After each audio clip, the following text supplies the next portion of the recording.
Hey there. Are you ready for a leadership truth bomb? Has anyone ever told you to lead by example? And then no one says, whose example? Do you think that being really good at your job will naturally make you a good leader? It doesn't. Here's the truth. Being a rock star individual contributor does not make you a great leader. And yet, in so many companies, high performers get promoted into leadership with zero training and one vague piece of advice. Just lead by example. Okay, but what if your example is Chad-level chaos? Let's be honest. If Chad leads by example, everyone just learns how to gaslight themselves while responding to emails at 11 p.m. or while hiding in the bathroom. No thanks. What if your example is overworking, avoiding conflict, being constantly reactive, or just winging it? That's not leadership, at least not the kind we want. That's showing your team what not to do.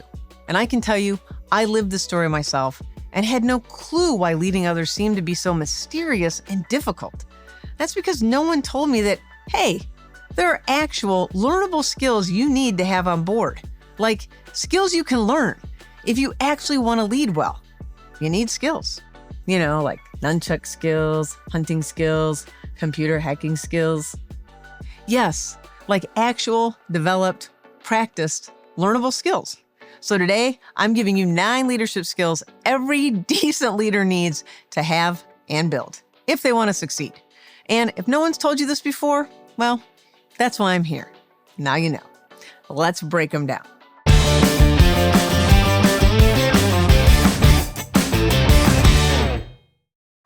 Number 1, emotional intelligence. This includes self-awareness, empathy, the ability to regulate your own reaction before you torch the group chat. This is foundational. And you can learn a lot more about that from the book, Emotional Intelligence. Just go grab it. I'll link it below. Test yourself and see what you need to build on. That's number 1. Number 2, the ability to delegate. I did a whole series of videos for you on this very skill and broke it down with my Delegate framework. That's DELEGATE. And I'll link some of those videos below too. You'll love them. And it's also a skill that can reduce your raging case of burnout and overwhelm too. Delegating is not dump it and hope, but strategic, empowering delegation that grows people and reduces your mental and emotional load. Oh yes, it's a skill you can use. Number 3, setting understandable buy-in and goals.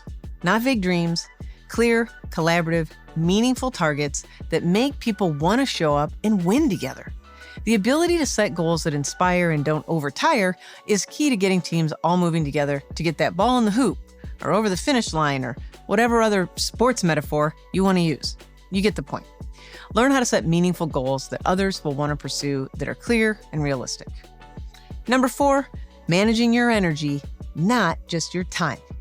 I linked to one of my other previous videos on this topic for you too. Here's the headline. If you're exhausted, reactive, and overcommitted, you're no good to anyone. If the car has no fuel in the tank, it doesn't matter how much time you have to get to Albuquerque, that car won't go anywhere. And we're similar, yet different because we aren't machines. But you get the point. Watch my video linked below. Number 5, giving and receiving feedback. You can't lead if you can't communicate, up, down, and sideways. Say the hard thing with care. Hear the hard thing with curiosity. And give and receive that feedback because, baby, it is a major pathway for your growth and the growth of your team. And here's some great news. You can get my feedback toolkit at the link below. Get it. It will tell you the top 3 feedback conversations every great leader needs to know and master to be effective at giving and receiving feedback and reducing their stress and the stress of their team. Number 6, building the momentum on a team. You set the rhythm. That means celebrating wins, removing roadblocks, and keeping people excited about the mission, about the goals. This isn't using blind optimism.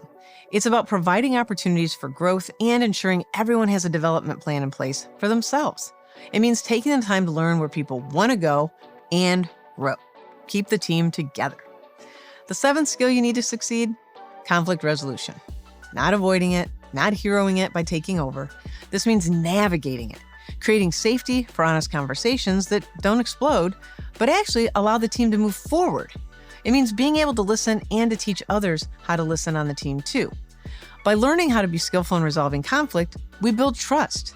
We build the confidence that maybe we don't always agree, but we can come to a meaningful resolution together. That's trust. And the 8th skill you need to develop is hiring and firing. These right here can be some tricky skills. However, being able to identify talent is something you can develop over time. Hiring for values and training skills is a great place to lean into. And one thing that's true is that we can be a little too quick to hire and a little too slow to fire. This sort of makes sense. We don't want to leave gaps open on our team, but getting the wrong person on the bus doesn't help anyone in the end. Know how to spot talent and know when to let go. If you can't do both with integrity and clarity, you will lead in fear. And last, and certainly not least, number 9, developing yourself and your team. The minute you think you've arrived, you stop growing, and your team feels it. Leaders are learners and lifters of others. And the minute that members of your team think they've hit the top of the growth chart, that's not good either. Steel sharpens steel. And so growing together and developing ourselves while supporting the development of others is key. And it's a skill you can learn and an area of leadership that you can keep building on. Look, leadership isn't just a title. It's just like our muscles. And muscles don't grow by accident. If you've been leading by example, but never trained in these skills, don't beat yourself up. It's an old, outdated mode of leadership. You know, assuming that everyone just knows how to magically lead a group of people is pretty nuts. Hey, you look pretty good, so here you go. Here's the keys. Now go drive that car. Yeah, that's nuts. So just start now, because winging it only works until the wheels fall off. And you and your team deserve more than a front row seat to your slow-mo leadership crash. Leadership is a craft, and there are skills you need to know.